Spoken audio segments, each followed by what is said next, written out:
Здравствуйте, дорогие друзья! Сегодня мы отправимся в затягивающее мореплавание в свежем масштабном онлайн-проекте Battle of Warships. Чем может похвастаться эта игрушка? Как устроена механика? Какие есть нюансы? Об этом и многом другом в этом видео, так что будет интересно на абордаж!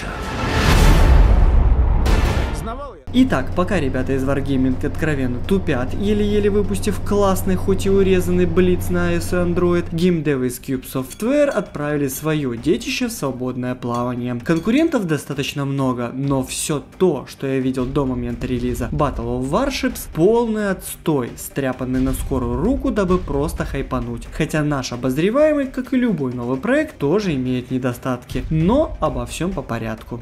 Перед вами многопользовательский онлайн, я бы даже сказал не экшен, как игру позиционируют разработчики, а скорее аркада, с корнями симулятора морских сражений. Никакого намека на одиночную кампанию нет, но не за это любят такого рода проекты, а разумеется за мультиплеер. Бои проходят в формате 7 на 7, но если вы будете в онлайне, а реальных игроков не будет хватать, то количество кораблей может сократиться, или вовсе добавятся боты, что очень грамотно, ведь никто не хочет долго сидеть в ожидании. Кстати, в среднем заход на уровень занимает половину, ну может быть максимум минуту. Приятно то, что можно играть в офлайне, и это огромный плюс проекту, ведь интернет-соединение есть не всегда, а играть-то хочется. На данный момент разработчики реализовали лишь один режим, и только на одной карте. В дальнейшем появятся новые локации, и не исключено, что позаботятся разработчики и о свежих режимах. А если добавят одиночную кампанию, так и вообще цены им не будет. Всего доступно свыше 20 военных кораблей, смоделированных по реально существующим машинам. Есть даже легендарные суда из Первой и Второй мировых войн. Система прокачки присутствует, хоть она и упрощена до минимума. Плюс ко всему отсутствуют ветки развития как таковые. Открываются новые суда по мере прокачки опыта и накопления средств. К сожалению, старые корабли продавать нельзя. Это, конечно, рабочие минусы, которые стоит учесть разработчикам. После начала боя и звонка, дающего старт работягам из двигательного отсека, наша лодочка начинает плыть по всем законам физики. Суда малоповоротливые и достаточно инерционные, так что в этом плане надо все контролировать. Задний ход есть, но тут все печально, как и в реальных крейсерах, так что просто будьте внимательны и думайте наперед.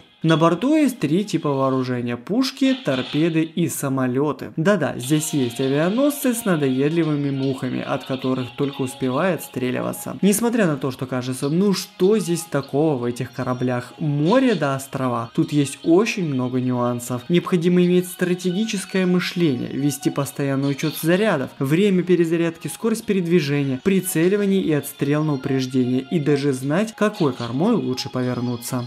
Бои получаются довольно продолжительные, так что это надо учитывать при выходе на воду. Графика оставила двоякое впечатление. С одной стороны мы имеем детализированные корабли, красивую водную гладь, смену времени суток, но с другой острова бедны на полигоны, да и в целом возникает ощущение пустоватости в локациях. Зато как шикарно реализованы пролеты снарядов в совокупности со свистом и звуков залпов. После того, как вы почувствуете бортом дно океана, в свободном полете камеры можно находиться, казалось бы, вечность. Несмотря на то, что игра действительно достойна, есть и классические болячки многих свежих проектов, вроде дисбаланса сил, отсутствия чата и возможности отдавать команды. Почему-то все корабли противника сразу видны на карте, хочется увидеть кланы. Рекламу в конце каждого боя еще можно стерпеть, потому как баталии тут действительно продолжительные. Зато донат ненавязчив, и играть можно комфортно без вливания реальных средств. Ну а тем, кому не терпится, всегда могут сделать приятное вливание для разработчиков и получить крутую плавающую игрушку сразу. Battle of Warships реально годный проект, который как минимум стоит попробовать. Наверняка многие даже не подозревают, сможет ли им понравиться такой сеттинг и геймплей. А недостатки разработчики допилят. Мне вот серьезно не понравилось только одно: нет версии под iOS. Очень ее жду, потому как хочется шпилить на платформе от Apple. Ссылочку на проект я оставлю в описании, заходите, качайте, играйте. Рекомендую. А на этом все. С вами был Вадим Ищенко на канале ProTech. Ставьте лайки и подписывайтесь, чтобы не пропускать новые видео. До скорых встреч!